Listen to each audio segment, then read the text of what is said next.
Hello everyone, TGIF. Since it's Friday, I'll go through all the pairs I've shared in my videos so far. Plus I want to give you two stock market setups I'm eyeing for a trade next week or next week. So first Bitcoin. Bitcoin failed to establish the support in the area we were eyeing. So I got stopped out of my long. We can get rid of all of these and this as well. The only bullish thing is that the channel top is holding at the moment. If price drops back into this channel, I fully expect this support area to be retested. This is the key resistance, no change there, and then we have this resistance at around 28,200 to have an eye on as well. So over the weekend there may be some fake outs to trap retail investors. For the upside, the ATMA is going to be the key factor I will have my eye on. It's currently sitting at $21,160. So unless this is flipped to support, I'll not go long anymore. Only if price dips into this area.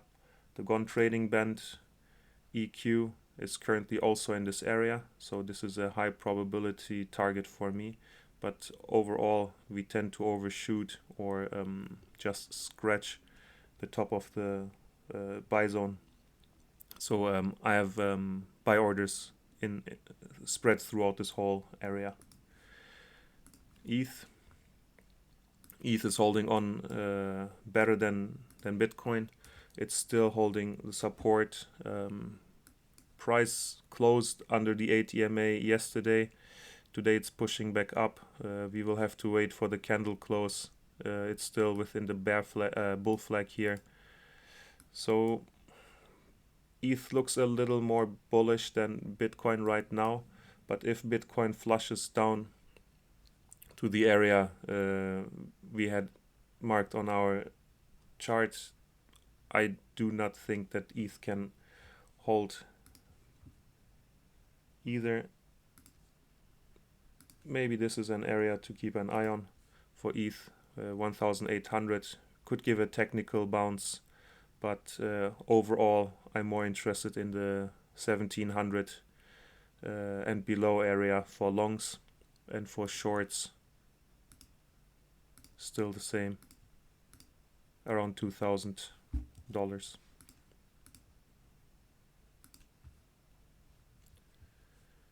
Moving on to Atom. So Atom is testing the key support level I had mentioned yesterday or the day before. So far price is holding above it, but I do expect it to give way, especially if Bitcoin goes south. There is still a possibility for this kind of move, but currently the chances or the odds are pretty much against it. So right now I'm focused on getting a clear signal for a short, which would be a breakout, a couple of candles closing below, then the bearish retest, and then the drop. So this could play out within next week. Let's keep an eye on that. AVAX. I had my stop loss for my long at $14. I got stopped out yesterday.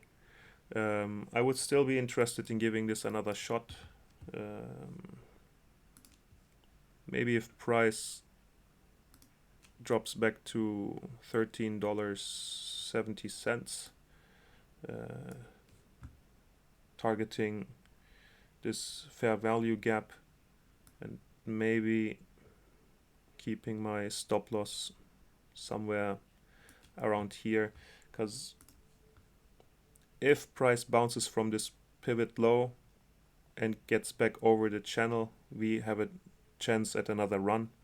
But if it breaks under the EQ, we will probably keep moving further down into this area of interest.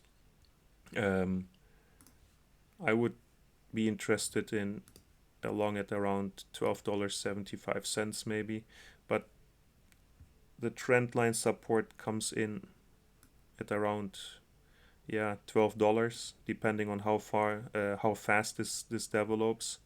So we could also assume that if it just keeps going down, that it will hit the trend line at around here, which is around $12.50, $12.75. But we can talk about that when the time comes. Right now, I'm probably going to enter another long, a small position with a very tight stop loss, aiming at $16.30, and just risking 1% or maybe 0.5% of my trading portfolio for this. Dot, rejected at the channel top, is now back at the channel bottom here. Still not so interested in longing Dot here. It is a valid region to go long because it is the channel bottom. So until proven otherwise, we would have to assume that it will move back to the channel top from here. But the market looks weak, so I will not take any long exposure on Dot here. If it drops into the $4.80 region and below, I'm interested. Fantom. So my long got filled. And right now it's holding okay. I still have one add-on order at the pivot low here. I mean, considering that Bitcoin is at 26,800 and it was all the way down to 26,600 or so, Fantom has been holding very well in this region. As long as Bitcoin doesn't like super dump, like capitulation style, I think Fantom can hold this area, and then once Bitcoin starts recovering, we should also see an uptick in Fantom. Link, nothing new on Link, still hovering in between. I'm still waiting for the $6 area and below for longs.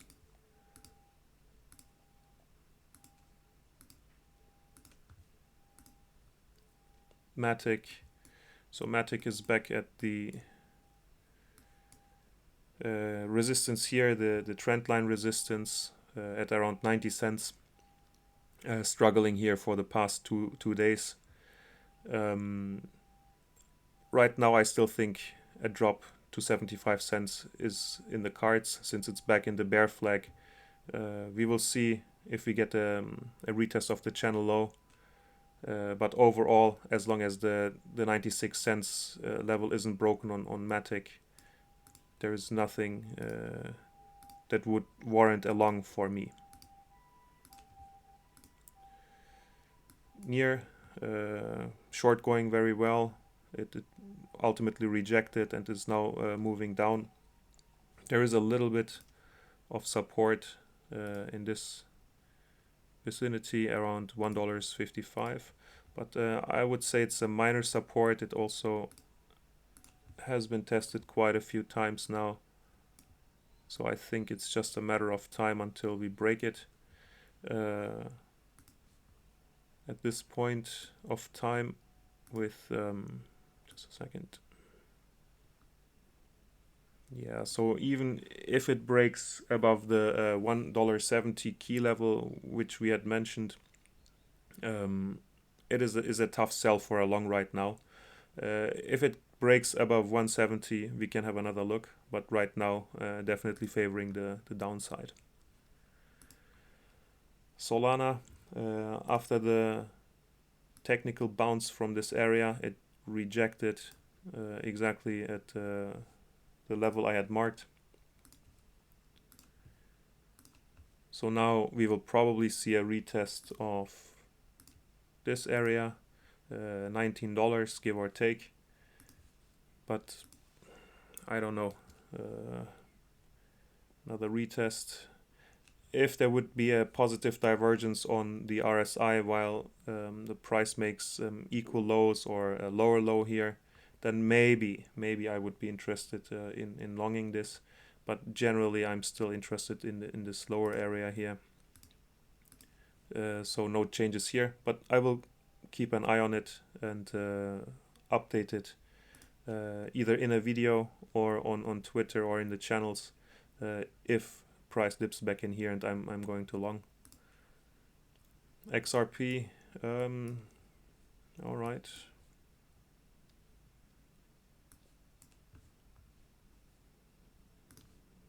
Kind of looks like it's forming a flag here, something like this maybe.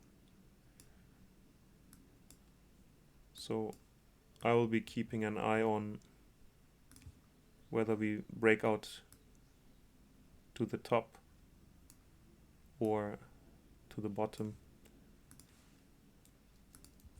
Right now there is nothing I would do or trade on XRP. It's the first area of interest is 50 cents, and yeah, the real interesting region for me is 45 to 46 cents right now. Until then, it's either breakout of the channel top, and then I will long, or I will long down here. We will see. Okay, moving on to stocks. First, Johnson & Johnson. So we see that price has retraced quite a bit from the highs, and there is a lot of support coming in here in this whole region, like from this pivot low all the way to the bottom trend line. This pivot low, oops, is at $150. So between 150 and 145, I'll be scaling into a long and targeting this pivot.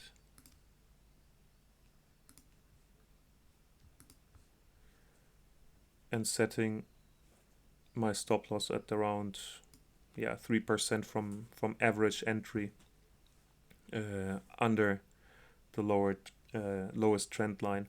So I assume the way that stocks moves, this will just wiggle itself slowly down here, and once it hits the horizontal support level and all this trend line support comes in, we should get at least a technical bounce, giving us enough room to move our stop loss to break even, and then we can still see earnings are coming in on the 20th of July. So I think this would be a nice opportunity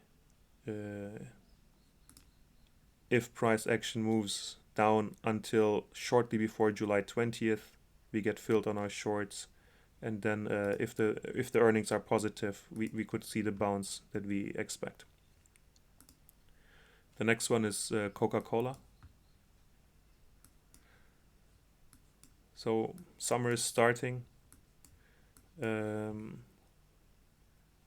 We can assume that Coca-Cola sales will start increasing again, and we have a double pivot support area coming in here at around 58.40 to 58.25.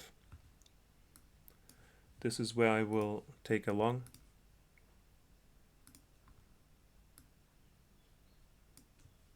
Stop loss under these trend lines, and target is the channel top. So you can see the price has been moving in this channel, and with summer and earnings coming at the end of July, I do think if price again wiggles down slowly here until the middle of July, then we could see some excitement in the market about the earnings, and we get the bounce, stop loss to break even as soon as it's feasible, and then we can enjoy a risk-free position. That's it for this week. See you again next week.